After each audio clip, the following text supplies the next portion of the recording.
on parle toujours de jugement, mais le jour du jugement, celui qui ne savait pas, celui qui ne sait pas, celui qui n'avait pas la foi, il peut être susceptible de pardonner. Je dis ça, je dis rien.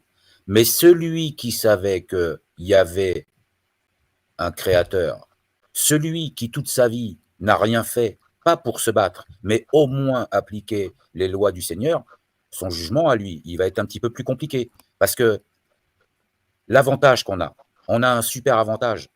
On sait, nous, qu'il y a un créateur, on sait qu'il nous a créés, et on sait qu'on est là et qu'on doit respecter ses droits et ses lois. Il faut qu'on s'en approche au mieux.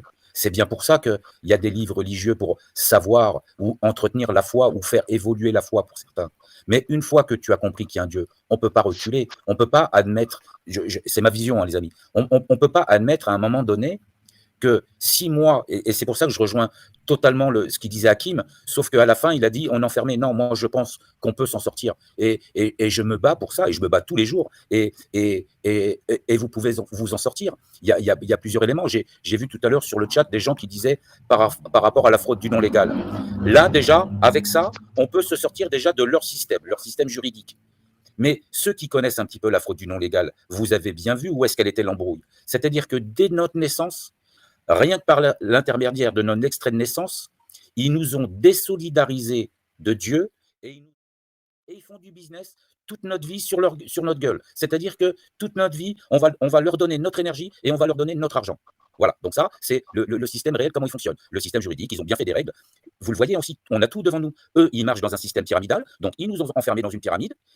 Tant qu'on ne sera pas éveillé, on ne pourra pas s'en sortir. Mais malgré tout, moi, je vois la communauté musulmane. Quand vous avez à la Mecque, je ne sais pas si c'est à la Mecque exactement, mais vous tournez autour d'un cube. Vous voyez bien que l'univers, c'est un cube. C'est pas une pyramide. Donc on le voit flagrant dans la Mecque exactement, mais vous tournez autour d'un cube. Vous voyez bien que l'univers, c'est un cube. C'est pas une pyramide. Donc on le voit flagrant. Donc, je c'était beau. Oui, Excuse-moi, Jean-Marc, c'était magnifique. T'étais là, Saïd, quand très bien le cube. Jean-Marc, très bien le cube. J'ai voulu, non, j'ai pas pu. Ça m'intéressait, j'ai pas pu rentrer au. Ah non, mais choqué. Là, t'as vu quand il vient de dire l'univers c'est un cube, j'en ai les bien vu, Jean-Marc, parce que moi j'ai fait une petite recherche. J'ai fait une petite recherche, je suis tombé sur cette vidéo aussi. Bien. Mais désolé, vous avez des Jean-Marc, spécialistes. Je pense que je crois que le nom, si je ne me trompe pas, c'est Nassim Haramein ou je ne sais pas quoi. C'est une personne, il va avoir le prix Nobel bientôt. Il a complètement démonté la théorie parce qu'en plus, il explique. Alors lui, au niveau de la science. Ésotérisme, rituels occultes et programmation prédictive, se débarrasser de l'égrégore, phénomène puissant qui conditionne l'être humain. Ne vous laissez pas influencer par les nombreux clichés. La réalité virtuelle que le monde entier fait de plus en plus sienne vient de la connaissance de quelques notions simples soigneusement cachées par quelques privilégiés qui savent très bien ce qu'ils veulent. Rituels occultes et programmation prédictive. Cet essai est une tentative de réponse à la question suivante. Comment pouvons-nous prendre le contrôle de notre vie lorsque nous sommes influencés par des choses que nous ne comprenons pas? Le fractal, il n'a pas utilisé le fractal. Et ce mec-là, il a tout dit. Il a dit, ce n'est pas possible. On n'est pas que de la merde. Il y a une source. Il y a un créateur. Quand je regarde les théories que j'écris, et surtout les résultats, vous savez, parce que c'est important de comprendre que les théories que j'écris prédisent des trucs très concrets, comme le rayon du proton, la masse du proton et tout ça, la gravité et tout ça.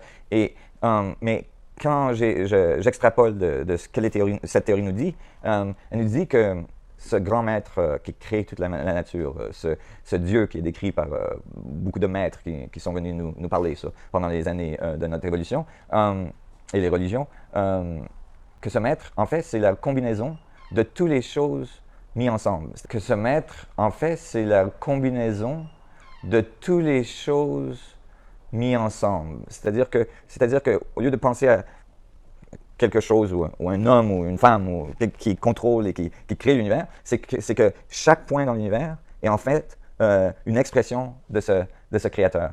C'est-à-dire que la création, c'est la connexion de chaque point avec tous les autres points.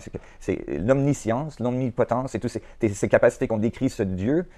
C'est le fait que chaque point est connecté à tous les autres points, que l'information est présente dans chaque point et que donc chaque atome, en fait, est en relation avec le reste de l'univers et reçoit de l'information du reste de l'univers. Et donc, le Dieu est en fait toutes les choses mises ensemble, connectées ensemble. Et ça devient beaucoup plus clair, donc, la force de la création. Et de ses mains, et qu'en plus, il m'a touché, il m'a donné le souffle de vie, et que je ne peux que l'aimer, ce monsieur.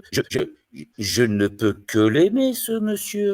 C'est mon créateur. Donc, par contre, c'est vrai que, par rapport à certaines religions, parce que je ne les connais pas du tout, je ne vais pas passer toute ma journée à l'aimer. Par contre, ma journée à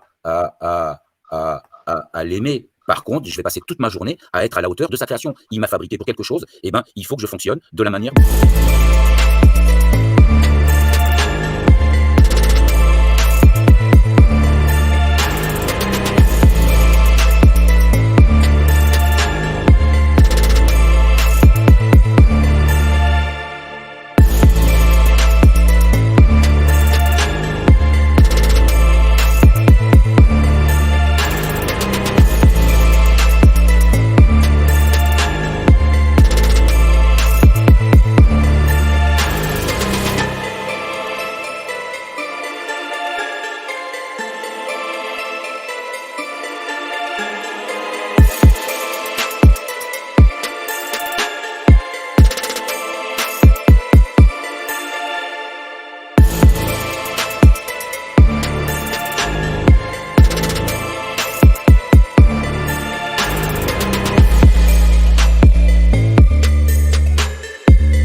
داكشي بيزار